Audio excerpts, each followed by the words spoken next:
का ब्यास गाना गाइल बड़ा की वोट देवे।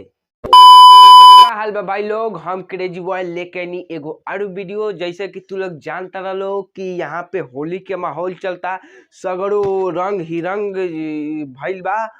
ई सिंगरवा सन के कुछ अलगे रंग चलता। तो आज हमनी वर्सेस करे वाला बानी सन खेसारी लाल के गाना वर्सेस पवन सिंह के गाना।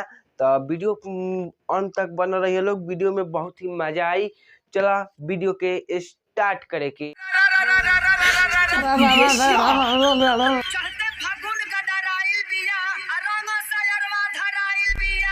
कौन ये दौड़ दौड़ दौड़ धड़ गदरा गइलू, वैसे गदराइल के बाहो मर्दे। मर्दे खिसिया मत, तार से नहीं पूछत, हाउ हीरोइन से पूछत नहीं, रौरे बताती रौरा के लगे नी उनकर।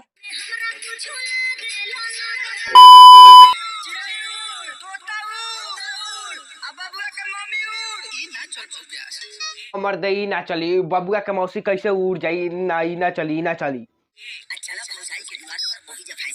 पूछा उनका से उड़ीहन की ना, पहले पूछा तब बताई। मर्दे मर्दे भौजी गरियावस मत, भौजी गरिया। अरे मुझे चक्कर आने लगा कि तुम्हारा लाल किला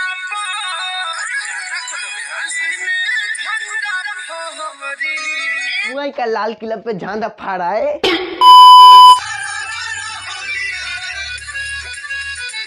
हाय कौन हटे रे, भौजी के आगे पीछे ले जाता, साला पकड़ा जी तो चप्पल से मारे में साड़ के केने बाटे।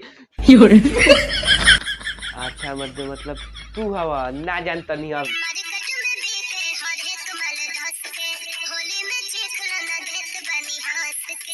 का देता हो, हम वो चीखे भलू 50 रुपए ले लियो, लेकिन हम वो चीखे। आगे ना पादना सागला मुतला है, नहीं आवसने जल्दी आवसने हई पोर में कुछ खियाव तरन।